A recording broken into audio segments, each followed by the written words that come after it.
রাসূলুল্লাহ সাল্লাল্লাহু আলাইহি ওয়াসাল্লাম জাহান্নাম পরিদর্শন করতেছিলেন মেরাজের রাত্রে।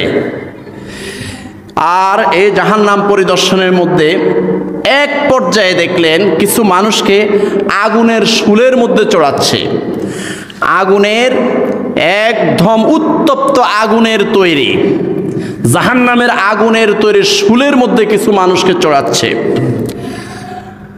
রাসূলুল্লাহ সাল্লাল্লাহু আলাইহি ওয়াসাল্লাম বললেন, ইয়া আখি জিবরাইল আলাইহিস সালাতু ওয়াস সালাম, এই যে মানুষগুলোকে উত্তপ্ত আগুনের তৈরি শূলের মধ্যে চড়াচ্ছে এরা কারা? তখন জিবরাইল আলাইহিস সালাতু ওয়াস সালাম বললেন, ইয়া রাসূলুল্লাহ সাল্লাল্লাহু আলাইহি ওয়াসাল্লাম, এরা হলো ওরা যারা দুনিয়ার মধ্যে মানুষকে ঠাট্টা করত। মানুষকে কি করত? ঠাট্টা করত, অপমান করত, মানুষকে সম্মান দিয়ে কথা বলতো না। মানে নিজেই একদম বহুত কিছু, আর সব ওর চাকর, আর অন্যান্য মানুষদেরকে সে মানুষে মনে করতো না। এই সমস্ত অহংকারী ব্যক্তিরা হাসরের ময়দানে যখন উঠবে তাদেরকে জাহান্নামের মধ্যে নিক্ষেপ করা হবে।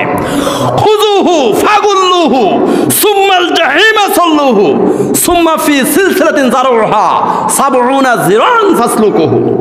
এই অহংকারীদেরকে আল্লাহ পাক বলবেন, তাদের চুলের মুষ্টি চেপে ধরো, খুযুহু ফাগুল্লুহু, গলার মধ্যে বেড়ে পরিয়ে দাও, সুম্মাল জাহিমা সাল্লুহু, এবং জাহান্নামের মধ্যে লাথি মেরে ফেলে দাও, সুম্মা ফি সিলসিলাতিন যারউহা ৭০ যিরান ফাসলুকুহু, তাদের কোমরের মধ্যে পায়ের মধ্যে ৭০ গজ দীর্ঘ বেড়ি পরিয়ে শিকল পরিয়ে জাহান্নামের মধ্যে বেঁধে রাখো। নাউজুবিল্লাহ বলেন। এই সমস্ত অহংকারীরা দুনিয়ার মধ্যে মানুষকে মানুষ মনে করতো না, মানুষকে হায়াওয়ান জানোয়ার মনে করতো, আর নিজেকে শুধু মানুষ মনে করতো।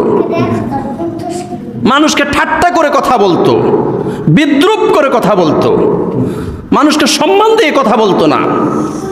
এই জন্য জাহান্নামের মধ্যে তাদেরকে আগুনের শূলের মধ্যে চড়ানো হচ্ছে। এই জন্য আল্লাহ পাক রব্বুল আলামিন বলেন, ওয়ালা তালমিসু আনফুসাকুম ওয়ালা তানাবাসু বিল আলকাব বিইসাল ইসমুল ফুসুক বা'দাল ঈমান ওমান লাম ইয়াতুব ফাউলাইকা হুমুজ জালিমুন। সূরা হুজুরাত আয়াত নাম্বার 11। আল্লাহ রাব্বুল আলামিন বলতেছেন, বান্দারা, ওয়ালা তালমিজু আনফুসাকুম, তোমরা একে অপরের অপমান করিও না। ওয়ালা তালমিজু আনফুসাকুম, বানাইলাম বান্দা আমি, তুমি কেন অপমান করতেছো? ইন্না আকরামাকুম ইনদাল্লাহি আতকাকুম, এই বান্দাদের মধ্যে সর্বশ্রেষ্ঠ সেই বান্দা যেই বান্দার অন্তরের মধ্যে আল্লাহর ভয় আছে। কার ভয়? আর তুমি নিজেকে সম্মানী মনে করে অন্যান্য মানুষদেরকে অসম্মান করতেছো। তো আল্লাহ পাক রব্বুল আলামিন বলেন, ওয়ালা তালমিজু আনফুসাকুম, বান্দারা তোমরা অন্য মানুষকে অসম্মান করিও না, অন্য মানুষকে ঠাট্টা বিদ্রূপ করিও না।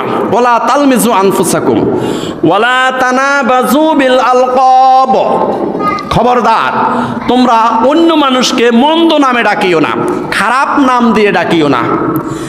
একটা মানুষের সুন্দর একটা নাম আছে আব্দুর রহিম, তার এই নামটাকে বিকৃত করে তুমি কোনো একটা খারাপ নামে তাকে ডাকিও না।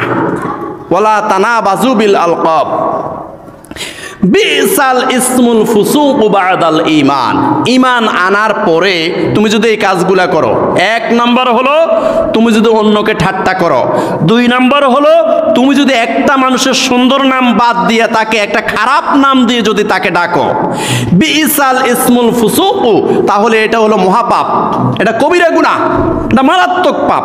ওমান লাম ইয়াতুব ফাউলাইকা হুমুজ জালিমুন, আর খবরদার তুমি যদি মানুষকে অপমান করো, মানুষকে ঠাট্টা বিদ্রূপ করো, আর মানুষকে মন্দ নামে ডাকো, এরপরে তুমি যদি তওবা না করো, তওবা না করে যদি তুমি মারা যাও, ওমান লাম ইয়াতুব ফাউলাইকা হুমুজ জালিমুন, হাসরের ময়দানে তুমি জালেমদের কাতারে দাঁড়াইতে হবে। নাউজুবিল্লাহ। এখানে দুইটা গুনার কথা বলা হয়েছে। একটা হলো মানুষকে যদি তুমি ঠাট্টা করো, মানুষকে যদি তুমি অপমান করো। 2 নাম্বার হলো মানুষকে যদি সুন্দর নামটা বাদ দিয়ে খারাপ নামে যদি তাকে ডাকো। এই 2টা গুনাহ করার পরে তুমি যদি তওবা না করো, একদম 2টাই কবিরা গুনাহ। এই 2টা কবিরা গুনাহ করার পর তুমি যদি তওবা না করো, আমার লামিয়া তুব ফাউলাইকা হুমুজ জালিমুন, হাসরের ময়দানে জালেমদের কাতারে দাঁড়াইতে হবে। জালেমদের যে পরিণতি হবে জাহান্নামে, তোমারও সেই পরিণতি হবে। নাউজুবিল্লাহ।